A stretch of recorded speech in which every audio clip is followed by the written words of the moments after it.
Friends अभी हम लोग जरा सा वहाँ पे सीकेडी पे जरा सा दो कंसेप्ट क्लियर कर लेते हैं। वहाँ पे रेनल ऑस्टियोपैथी क्यों रहती है और वहाँ पे रेनल फेलियर में एनीमिया क्यों रहता है, जरा सा हमें अच्छी तरह से देख लेते हैं फ्रेंड्स वहाँ पे। ठीक है फ्रेंड्स, हमारे जो किडनीज है ना, किडनीज हम एंडोक्राइन फंक्शन भी करती है। ठीक है, किडनी जो काम रहता है हम एंडोक्राइन फंक्शन भी किडनी वर्क करती है। फॉर एग्जांपल समझो कि किडनी इरिथ्रोपोइटिन सीक्रेट करती है।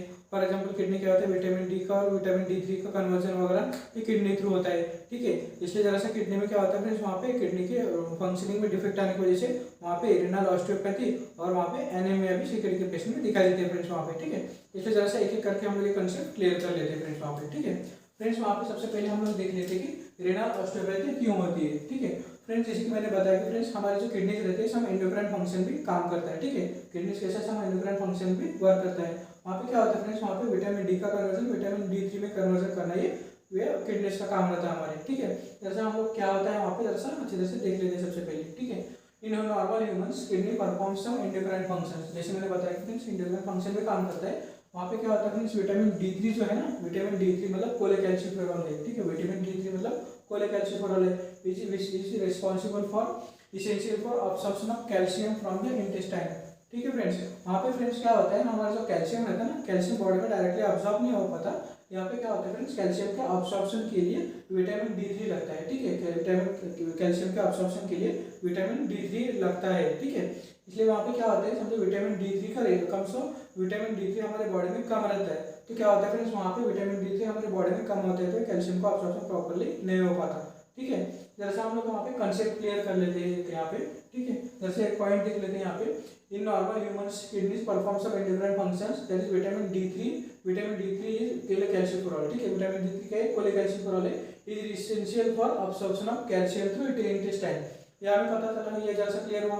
विटामिन D3 क्या होता है, कोलेकैल्सिफेरॉल है, is essential for absorption of calcium through intestine through calcium का जो अब्सॉर्प्शन करना रहता है, अब्सॉर्प्शन के लिए विटामिन D3 ये हमें लगता है ये वहाँ पे प्रेजेंट रहना चाहिए। ठीक है, इसलिए कोलेकैल्सिफेरॉल रहा तो हम कैल्शियम को अब्सॉर्प्शन इंटेस्टाइन थ्रू कर सकते हैं। ठीक है, यहाँ पे क्या होता है फ्रेंड्स, वहाँ पे सीकेडी में क्या होता है, conversion of vitamin D through vitamin D3 reduce हो जाता है। ठीक है, सीकेडी में क्या होता है, conversion of vitamin D to vitamin D3 reduces, so intestinal absorption of calcium reduces.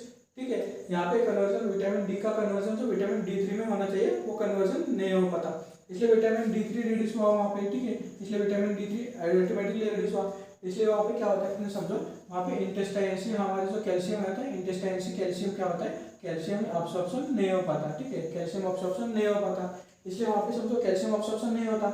लेकिन हमारे बॉडी की जो मूवमेंट वगैरह रहती है, हमारी बॉडी की जो फंक्शनिंग रहती है, फॉर एग्जाम्पल समझो कार्डियक इंपल्स कंडक्शन हो गया, या फिर मायोकार्डियल कॉन्ट्रैक्शन हो गया, या फिर स्मूथ मसल कॉन्ट्रैक्शन हो गया, इस चीज़ के लिए सब चीज़ें फंक्शनिंग होने के लिए वहाँ पे हमें बॉडी में कैल्शियम आयन चाहिए रहता है। ठीक है, हमारी बॉडी में कैल्शियम आयन चाहिए रहता है, इसलिए समझो कैल्शियम आयन हमें वहाँ पे D3 का कन्वर्जन विटामिन डी का कन्वर्जन विटामिन D3 के वो कन्वर्जन नहीं होने की वजह से वहाँ पे इंटेस्टाइनल थ्रू कैल्शियम अब्सॉर्प्शन नहीं हो पाता। ठीक है, वहाँ पे कैल्शियम अब्सॉर्प्शन नहीं हो पाता, लेकिन वहाँ पे जो ब्लड का हमारे जो फंक्शनिंग के लिए तो कैल्शियम अब्सॉर्प्शन चाहिए रहता है वहाँ पे। ठीक है, लेकिन वहाँ पे समझो अब्सॉर्प्शन नहीं हो पाता, इसलिए वहाँ पे जो बॉडी की नीड फुलफिल करने के लिए हमारी बॉडी क्या करती है फ्रेंड्स, वहाँ पे लॉन्ग बोन्स थ्रू कैल्शियम क्या होता है फ्रेंड्स, वहाँ पे लॉन्ग बोन्स थ्रू कैल्शियम वहाँ पे लिया जाता है। ठीक है, कैल्शियम कहाँ से लिया जाता है, फिर ये बॉडी की नीड फुलफिल करने के लिए ये कैल्शियम कहाँ से लॉन्ग बोन्स से कैल्शियम लिया जाता है ऐसे केसेस में, और बॉडी की जो नीड रहती है फुलफिल रहती है। ठीक है, मतलब मायोकार्डियल कॉन्ट्रैक्शन के लिए, इंपल्स कंडक्शन के लिए, या फिर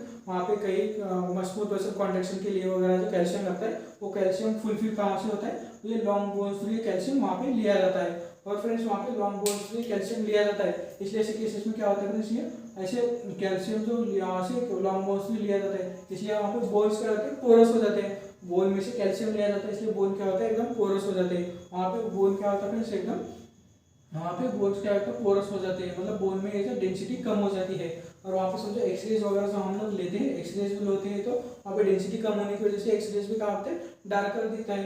मतलब वहाँ पे समझो बोन की एकदम डेंसिटी अच्छी तरह से रहती है, तो बोन कैसे एकदम व्हाइट कलर के दिखते हैं ना, वहाँ पे बोन की पोरस वगैरह कम होता है, इसलिए बोन के पोरस हो जाता है, बोन एकदम पोरस हो जाता है, इसलिए ऐसे बोन क्या होते हैं, एक्सरेज में डार्कर दिखाई देते हैं। इसी को बोलते हैं फ्रेंड्स रेनल ऑस्टियोपैथी, मतलब बोन एकदम ठिसूल हो जाते हैं ना, मतलब एकदम बोन पोरस हो जाता है, इसलिए बोन कभी भी टूट वगैरह सकते हैं, लार्ज बोन वगैरह।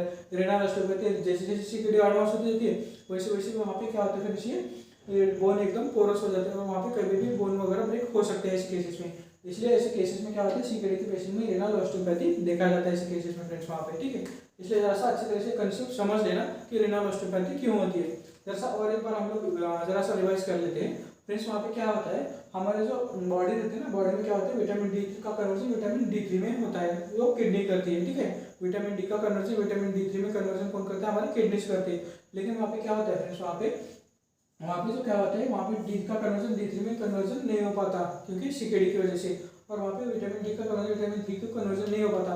और वहाँ पे विटामिन D3 रहता है इंटेस्टाइनल ऑब्स्ट्रक्शन के लिए, विटामिन D रिस्पॉन्सिबल रहता है, ठीक है। इंटेस्टाइनल को कैल्शियम ऑब्स्ट्रक्शन करने के लिए वहाँ पे विटामिन D3 इज रिस्पॉन्सिबल रहता है। वहाँ पे विटामिन D3 के कम रहता है, विटामिन D3 वहाँ पे रेड्यूस रहता है। इसलिए ऐसे केसेस में क्या होता है, कैल्शियम ऑब्स्ट्रक्शन इंटेस्टाइन थ्रू नहीं हो पाता और वहाँ पे कैल्शियम की नीड जो रहती है फुलफिल करने के लिए रेना मतलब ये लॉन्ग बोन्स लिए कैल्शियम वहाँ पे लिया जाता है बॉडी की नीड फुलफिल करने के लिए।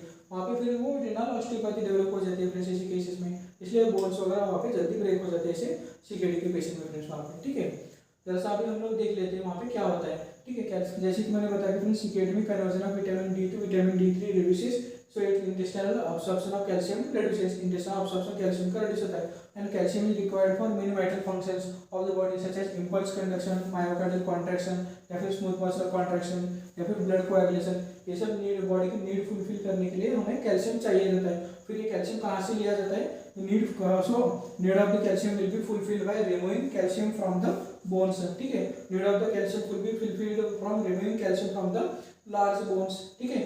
As CRF will advance, जैसे जैसे CRF एडवांस होता है the bones will become porous। वहाँ पे बोन्स क्या होता है फ्रेंड्स, वहाँ पे जैसे मैंने बताया कि बोन्स पोरस हो जाते हैं and the long bone X-ray shows shadows become darker। जैसे मैंने बताया friends X-ray long bone porous होने की वजह से वहाँ पे एक्सरे जो लिया जाता है बोन कैसे एकदम डार्क मतलब वहाँ पे डार्कर शैडो दिखती है जो कि उस वहाँ पे एकदम व्हाइट कलर का व्हाइट डेंस दिखना चाहिए। वो बोन्स क्या होता है फिर एकदम डार्कर दिखता है वहाँ पे, ठीक है, बोन पोरस की वजह से। This is known as renal osteopathy. ये रेनल ऑस्टियोपैथी की वजह से भी लार्ज बोन वगैरह वहाँ पे ब्रेक हो सकते हैं ऐसे केसेस में, ठीक है। इसलिए वहाँ पे ये रेनल ऑस्टियोपैथी ये कंसेप्ट वहाँ पे समझना अच्छे हो रहे हैं, ठीक है। ये हो गया फ्रेंड्स रेनल ऑस्टियोपैथी। फिर वहाँ पे ट्रीटमेंट क्या करना रहता है, वहाँ पे D3 का हमें सप्लीमेंट देना पड़ता है, ठीक है। D3 का सप्लीमेंट देना पड़ता है। यहाँ पे फ्रेंड्स हम लोग इंजेक्शन आर्चिटॉल नाम से आता है जो डोजेस में 3 लाख यूनिट और 6 लाख यूनिट IM हम लोग एज पर नीड पेशेंट को दे सकते हैं, ठीक है। इंजेक्शन आर्चिटॉल जो रहता है 3 लाख यूनिट और 6 लाख यूनिट IM हम लोग दे सकते हैं। या फिर इंजेक्शन कोलेकैल्सिफेरॉल के इंजेक्शन भी आते हैं 6 लाख यूनिट तक, ये हम लोग ये पेशेंट को दे सकते हैं। या फिर लॉन्ग टर्म के लिए पेशेंट को कैसे टैबलेट्स वगैरह फॉर्म में देना पड़ता है। कैल्शियम के साथ साथ सब से सप्लीमेंट क्या होता है, कैल्शिट्रॉल वगैरह जो विटामिन D3 का जो सप्लीमेंटेशन से कैल्शिट्रॉल वगैरह टैबलेट हमें हर रोज डेली पेशेंट को एक देना रहता है ऐसे केसेस में, ठीक है। इसलिए अच्छी तरह से ऐसे पेशेंट में हम लोग कैल्शिट्रॉल या फिर कोलेकैल्सिफेरॉल या फिर आर्चिटॉल के इंजेक्शन वगैरह देके हम लोग ये विटामिन D3 की ये नीड फुलफिल हम लोग कर सकते हैं ऐसे केसेस में वहाँ पे, ठीक है। इसलिए रेनल ऑस्टियोपैथी की ट्रीटमेंट अच्छी तरह से हमें ये करना रहता है, ठीक है। बाद में हम लोग अभी देख लेते हैं फ्रेंड्स वहाँ पे एनीमिया इन रेनल फेल्यूर, ठीक है। जैसे मैंने थोड़ी देर पहले देखा कि फ्रेंड्स रेनल फेल्यूर में एनीमिया वगैरह क्यों रहता है, हमने पहले भी देखा है, ठीक है। वहाँ पे फ्रेंड्स क्या होता है, जैसे मैंने बताया कि फ्रेंड्स हमारी जो किडनी रहती है सब एंडोक्राइन फंक्शंस भी काम करती है। वहाँ पे किडनी का फंक्शनिंग क्या होता है फ्रेंड्स, वहाँ पे इरिथ्रोपोइएटिन सिक्रीशन करने का काम भी जो हमारे जक्स्टाग्लोमेरुलर सेल्स है ना किडनीज के, वो जक्स्टाग्लोमेरुलर सेल्स किडनीज के क्या होता है, इरिथ्रोपोइएटिन सीक्रेट करते हैं। इरिथ्रोपोइएटिन नाम का एक हार्मोन रहता है, वो इरिथ्रोपोइएटिन नाम का हार्मोन जक्स्टाग्लोमेरुलर सेल्स सीक्रेट करते हैं। और वहाँ पे इरिथ्रोपोइएटिन रिस्पॉन्सिबल फॉर RBC प्रोडक्शन, ठीक है। बोन मैरो को एकदम RBC प्रोडक्शन के लिए स्टिमुलेट करता है ये इरिथ्रोपोइएटिन, और वहाँ पे हीमोग्लोबिन मेंटेन होता है फ्रेंड्स, ठीक है। इसलिए जरा सा इरिथ्रोपोइएटिन CRF के पेशेंट में क्या होता है, इरिथ्रोपोइएटिन सीक्रेशन कम होता है, इसलिए वहाँ पे बोन मैरो को स्टिमुलेशन वगैरह भी कम होता है और RBC प्रोडक्शन भी कम होता है। इसलिए ऐसे केसेस में क्या होता है, कई बार एनीमिया वगैरह देखा जाता है फ्रेंड्स वहाँ पे, ठीक है। जैसा हम लोग देख लेते हैं कि यहाँ पे क्या होता है। Erythropoietin is secreted by juxtaglomerular cells of the kidney, ठीक है। कौन सीक्रेट करता है, juxtaglomerular cells of the kidney erythropoietin secrete करता है and is responsible for stimulation of the bone marrow and erythropoiesis, ठीक है। ये इरिथ्रोपोइएटिन क्या करता है, stimulation of the bone marrow करता है एंड इरिथ्रोपोइएसिस के लिए रिस्पांसिबल रहता है। और वहाँ पे फ्रेंड्स क्या होता है, फिर ये RBC का प्रोडक्शन होता है, ठीक है। यहाँ पे फिर ये RBC का प्रोडक्शन होता है और वहाँ पे फिर हीमोग्लोबिन वगैरह मेंटेन करने का काम ये इरिथ्रोपोइएटिन करता है फ्रेंड्स वहाँ पे, ठीक है। लेकिन इन सीकेडी क्या होता है, reduction of the secretion of the erythropoietin. CKD में क्या होता है, जो जक्स्टाग्लोमेरुलर सेल्स की किडनी के वो इरिथ्रोपोइएटिन सीक्रेट नहीं करते, और वहाँ पे फ्रेंड्स क्या होता है, सो नो और less stimulation of the bone marrow and less और no erythropoiesis and there is anaemia, ठीक है, इसलिए आरबीसी प्रोडक्शन अच्छी तरह से नहीं होता और वहाँ पे एनीमिया वगैरह दिखाई देता है ऐसे केसेस में, ठीक है। लेकिन इसका फ्रेंड्स अभी हम लोग ये एनीमिया वगैरह रहता है तो हमें अच्छे तरह से उसको प्रॉपर्ली तरह से डायग्नोस होता है, हमें ट्रीटमेंट भी अच्छी तरह से करना रहता है, ठीक है। इसलिए ट्रीटमेंट में हम लोग इसको ऐसा नहीं रहता कि ब्लड वगैरह दे रहे हैं तो उस पर आरबीसी प्रोडक्शन होगा, ब्लड वगैरह देना ऐसा नहीं रहता। ये कुछ एरिथ्रोपोएटिन के इंजेक्शंस भी आते हैं फ्रेंड्स वहाँ पे, ठीक है। इसलिए बाहर से हम लोग एरिथ्रोपोएटिन का वहाँ पे डिफिशियंसी है तो वहाँ पे बाहर से हमें एरिथ्रोपोएटिन के इंजेक्शंस वगैरह देना रहता है, ठीक है। वहाँ पे एरिथ्रोपोएटिन के इंजेक्शंस आते हैं फ्रेंड्स 2000 या 4000 या 10,000 इंटरनेशनल यूनिट में आते हैं। ड्यूरिंग डायलिसिस भी हम लोग इसको पेशेंट को दे सकते हैं, ठीक है। एरिथ्रोपोएटिन के इंजेक्शंस आते हैं 2000 या 4000 या 10,000 इंटरनेशनल यूनिट में, हम लोग वीकली उसको देना रहता है, ठीक है। वहाँ पे कैसे वीकली देना रहता है एक पेशेंट को और सबक्यूटेनियस हमें दे सकते हैं इस केसेस को एरिथ्रोपोएटिन के। फ्रेंड्स वहाँ पे एरिथ्रोपोएटिन कैसा है वीकली देना रहता है, एरिथ्रोपोएटिन का डोज कैसा है वीकली देना रहता है। लेकिन जो